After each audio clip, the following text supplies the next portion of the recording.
ഇതാരും കാണാതെ വാര മേശക്കകത്തിടണം. എന്നിട്ട് എന്നെ ഒരു അറിയിക്കണം. എന്നെ കൊണ്ട് സാധിക്കില്ലേ?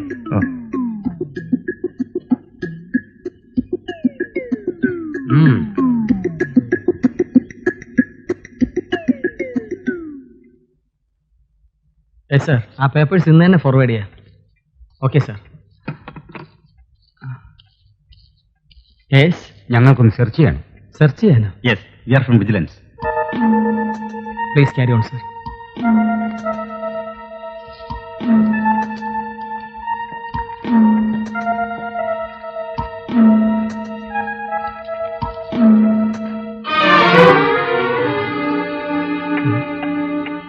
രൂപയോ?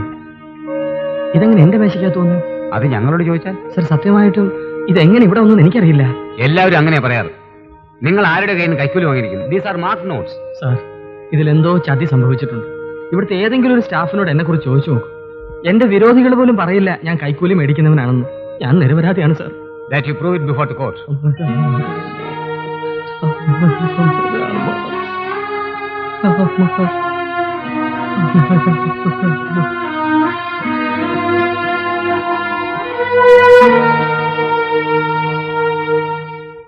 മണി 6 അച്ഛനെ ഇതുവരെ കണ്ടില്ലല്ലോ.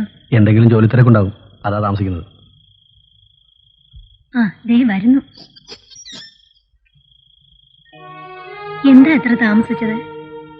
കുറെ നേരം പോലീസ് സ്റ്റേഷനിലും കോടതിയിലും ഒക്കെ നിൽക്കേണ്ടി വന്നു. അതാ താമസിച്ച. പോലീസ് സ്റ്റേഷനിലോ? ഒച്ചയും ബഹളമൊന്നും വേണ്ട. വിചാരിച്ചിരിക്കാതെ ചിലതൊക്കെ സംഭവിച്ചു.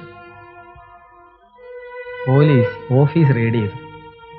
എന്റെ മേശ വലിപ്പിന്ന് അവർ കുറച്ച് കാശ് കിട്ടി. നിങ്ങൾ സംശയിച്ചു നോക്കണ്ട, ഞാൻ കൈക്കൂലിയൊന്നും മേടിച്ചതല്ല.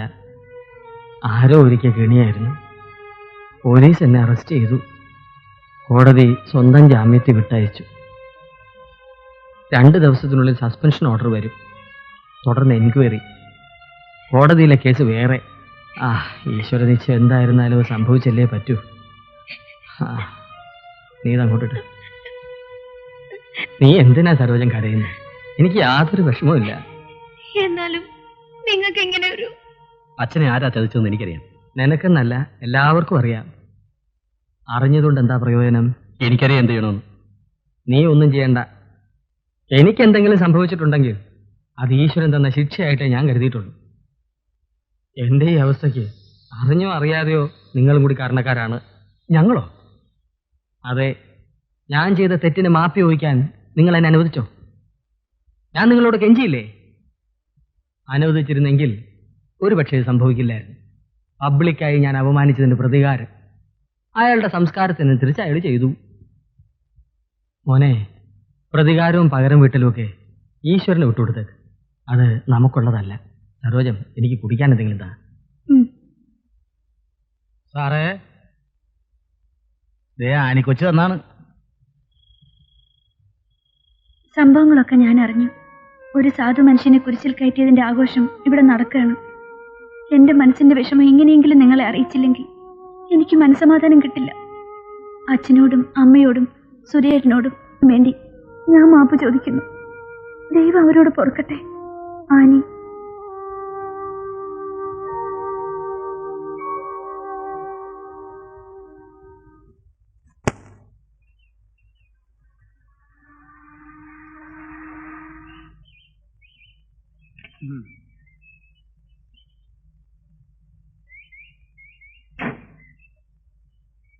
പൊന്നുമോൾ എന്താ ഇവിടെ?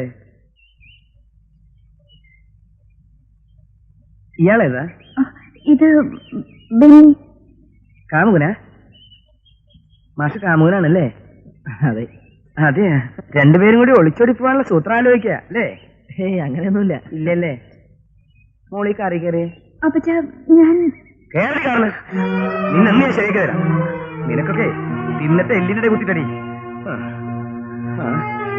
ഇവിടെ വേണ്ടി എങ്ങാണ് ചേട്ടാ നിന്റെ അമ്മയുടെ മറ്റും നീ. ഇനി നീ വീട്ടിൽ നിന്ന് പുറത്തിറങ്ങിയ നിന്റെ കാലി ഞാൻ തല്ലുപിടിക്കും. ഞാൻ ആരാണെന്ന് മനസ്സിലായില്ല നിനക്ക്? അവിടെ കിടക്കും. എന്താ എന്താ ഇവിടെ ബഹളം? ഞാനൊരു കാര്യം തീരുമാനിച്ചു. സ്ത്രീധനം കൂടുതൽ കൊടുത്താലും വേണ്ടില്ല, ആ ആർത്തിയുടെ മകനായിട്ടുള്ള കല്യാണം ഉടനെ നടത്തണം. എന്താ ഇത്ര തിടുക്കത്തി? ഇല്ലെങ്കിൽ നിന്റെ മോൾ അവളുടെ കാമുകനോട് ഒളിച്ചോടിപ്പോ. കാമുകനോ? അതാരാ? ബെന്നിയ കിന്നിയ അങ്ങനെ ഒരു പന്നി. ബെന്നി. ഞാൻ പുന്നൂസിന്റെ വീട് വരെ പോവാ, എല്ലാം ഉറപ്പിച്ചിട്ട് തിരിച്ചു വരൂ. ഞാൻ വരണ്ടേ? എന്തിനാ നിന്നോട് കൊണ്ട് കൂച്ചാനോ? ഇവിടെ കാവല് കിട്ടി പോകത്തേ.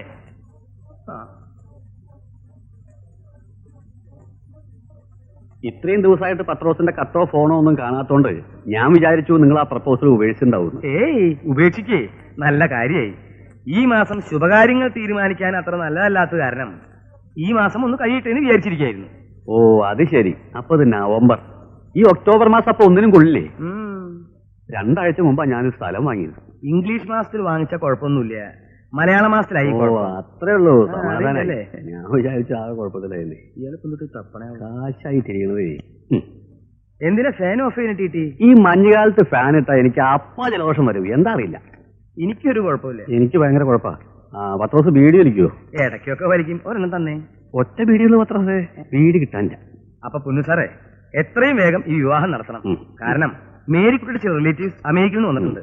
അവർ പോകുന്നതിന് മുമ്പ് പെട്ടെന്ന് നടത്തണമെന്ന മേരിക്കുട്ടി നിർബന്ധം. നടത്താം. അതിനു മുമ്പ് ചില കാര്യങ്ങളൊക്കെ ധാരണയിലെത്തേണ്ടത് നമുക്ക്. ഡൗറിയുടെ കാര്യല്ലേ? അങ്ങനെയൊന്നുമില്ല. അങ്ങനെ ഒന്നുമില്ലെങ്കിൽ ആ കാര്യം പോട്ടെ. എന്നാലും ചില നാട്ടുനടപ്പുകളൊക്കെ ഇല്ലേ പത്രോസേ? അതെന്താന്നാ ഞാൻ ചോദിക്കണേ. എന്നാൽ ഡൗറിങ്ങി ഡൗറി. മുഖത്ത് നോക്കി സംസാരിച്ചിട്ട് തന്ന ലിസ്റ്റിൽ കൂടുതൽ ചെയ്യാൻ ഞങ്ങൾ തയ്യാറാണ്. അതുപോലെ അല്ല പോരെന്ന് ചോദിച്ചാ എന്റെ പത്രോസേ, ഒരു 2 ലക്ഷം ഉറുപ്പിയുടെ ഓഫർ അവന് വന്നിട്ടുണ്ട്. ബാക്കി എല്ലാം അതുപോലെയാ, കൂടാനല്ലാതെ കുറയുന്നില്ല. അതിങ്ങനെ തട്ടിയും മുട്ടി നിൽക്കുക. അതാ ഞാൻ ആലോചിക്കണതേ. നാറി, സമയം കണ്ട് കളിക്കാൻ നിനക്ക് അറിയാല്ലേ. 2.5 എങ്കിൽ 2.5. എത്ര ആയാലും എന്താ, ഞാൻ എന്റെ മോൾക്കല്ലേ കൊടുക്കണത്. അപ്പൊ പിന്നെ വേറൊന്നുമില്ലല്ലോ. ഒന്നുമില്ല. അപ്പൊ അടുത്ത ഞായറാഴ്ച മനസ്സമ്മതം. അതെങ്ങനെയാ? മനസ്സമ്മതത്തിന് മുമ്പ് 3 ആഴ്ച വിളിച്ചു വല്ലണ്ടേ? വേണ്ട, അതൊക്കെ മെത്രാന്റെ കയ്യിൽ സ്പെഷ്യൽ സാങ്ഷൻ ഞാൻ വാങ്ങിച്ചോളാം. അപ്പൊ കെട്ട് അവിടെ തന്നെ ആയിക്കോട്ടെ. അത് പിന്നെ കെട്ട് സാധാരണ പെണ്ണിന്റെ സ്ഥലത്ത് വെച്ച് തന്നെ നടത്താറ്. ഞാൻ പറഞ്ഞത് പത്രോസിനെ ഇപ്പോഴും അങ്ങോട്ട് ശരിക്കും മനസ്സിലായിട്ടില്ല. എന്നാ പിന്നെ എന്താണെന്ന് വെച്ചാൽ അത് പറഞ്ഞു തൊലക്കി. അല്ല, ഇവിടെ കല്യാണം അധികം ആർഭാടമായിട്ട് നടത്താൻ പറ്റില്ല. എന്താ? എന്റെ ഭാര്യ മരിച്ചിട്ട് അധികമായിട്ടില്ല. എത്ര കൊല്ലായി? ഒരു 5 കൊല്ലായിട്ടുള്ളൂ. പിന്നെ വേറൊരു കാര്യം, നിങ്ങൾക്ക് ആകെ കൂടി ഒരു മോളല്ലേ ഉള്ളൂ. അതിന്റെ കല്യാണം വളരെ അന്തസ്സായിട്ട് നടത്തണമെന്നാണ് എന്റെ ആഗ്രഹം. ഉദ്ദേശം എത്ര ആള് വരും? അയ്യോ അതിപ്പോ അങ്ങനെയൊന്നുമില്ല. അതെന്താ, ആരും വരില്ലേ? പിന്നെ വേസ്റ്റ് ആക്കി കളയണ കാര്യം എനിക്കിഷ്ടമല്ല. ഒരു 300, 350, 400 ഏറി കവിഞ്ഞാലും ഞങ്ങൾ വളരെ അന്തസ്സായിട്ട് ടൂറിസ്റ്റ് കാറിൽ വരുള്ളൂ. പിന്നെ യുവാൻ ഫ്ലോ പെട്രോളിന്റെ കാശ് പത്രോസ് തരണം. അല്ല, അത് കല്യാണം കഴിഞ്ഞിട്ട് തന്നപ്പോ മതി. അല്ല, ഞാനിപ്പോ കൊണ്ടുവന്നിട്ടില്ല. വേണ്ട, അല്ല ഞാൻ ഇപ്പൊ വീട്ടിൽ പോയിട്ട് കൊണ്ടുവന്നേരാ. എന്താ പത്രോസ് ഇങ്ങനെയൊക്കെ പറയണത്? നമുക്ക് നാളെ ബന്ധപ്പെടേണ്ടതല്ലേ? എന്നാ പത്രോസ് ഇരിക്കെ, ഞാനിപ്പോ വരാം. കല്യാണം കഴിട്ടാ, നിന്നെ ഞാൻ ശരിയാക്കി തരാടാ.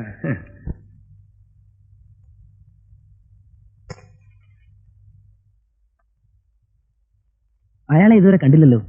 9 മണിക്ക് മുമ്പ് എങ്ങനെ എത്താമെന്നാ പറഞ്ഞത്?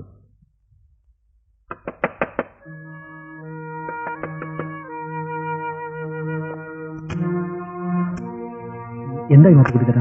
നാളെയാണ് മനസ്സമ്മതം. രാവിലെ 10 മണിക്ക് കുർബാന കഴിഞ്ഞ ഉടനെയാണ്. കുറച്ചു മുമ്പാണ് ഞങ്ങളോട് തന്നെ വിവരം പറഞ്ഞത്. ആനി എവിടെയാണെന്ന് ആർക്കും അറിയാൻ പാടില്ല. ഒരുപക്ഷെ സാറിന്റെയോ ഭാര്യയുടെയോ ഏതെങ്കിലും ബന്ധുക്കളുടെ വീട്ടിലായിരിക്കും. സമയമാകുമ്പോൾ നേരെ പള്ളിയിലാട്ട് കൊണ്ടുവരുമെന്നാണ് എനിക്ക് തോന്നുന്നത്. അപ്പോ ഞാൻ വരട്ടെ സാറേ. ശരി.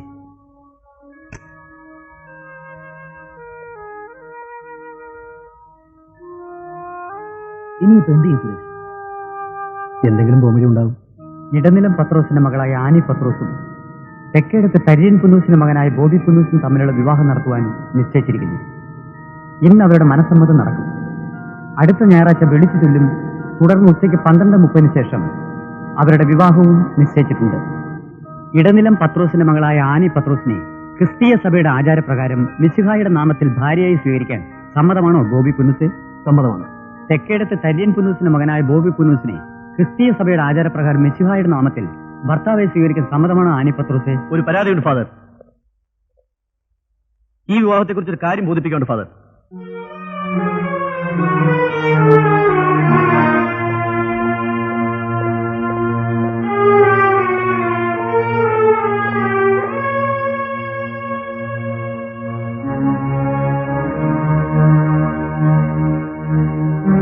പെണ്ണിന്റെയും ചെറുക്കന്റെയും അടുത്ത ബന്ധുക്കൾ എന്റെ മേടയിലേക്ക് വരൂ.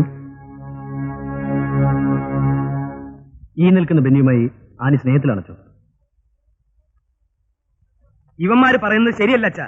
അച്ഛൻ എന്റെ മോളോട് നേരിട്ട് ചോദിച്ചു നോക്ക്. അതെ അച്ചോ. മോളെ, മാതാവിനെ മനസ്സിൽ ധ്യാനിച്ച് ഉള്ള സത്യം തുറന്നു പറ. അപ്പൊ അച്ഛന് വിശ്വാസമാവുമല്ലോ.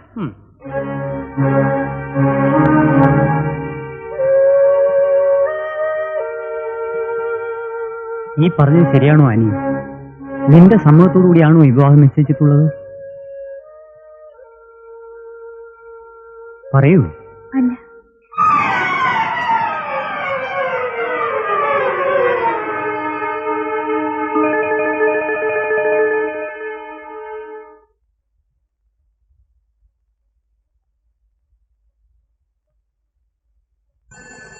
Phone phone phone phone.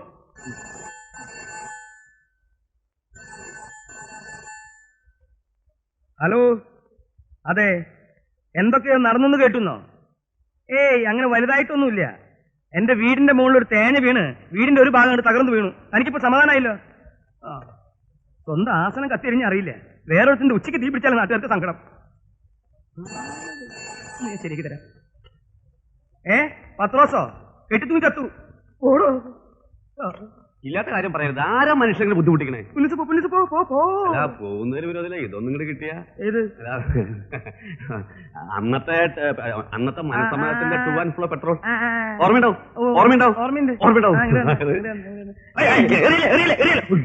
ഞാനിവിടെ തീർന്നുകൊണ്ടിരിക്കുക. അപ്പോഴാണ് എന്റെ പെട്രോൾ ബില്ലും കുന്തോ. എന്താ 10 വർഷം നമ്മൾ തമ്മിൽ? ഇതെനിക്ക് നാളെ മേടിച്ചൂടെ? അപ്പൊ ഞാൻ വരട്ടെ. ഈ ഫോണൊന്ന് ഞാൻ ചവിട്ടി പൊളിക്കും ഞാൻ.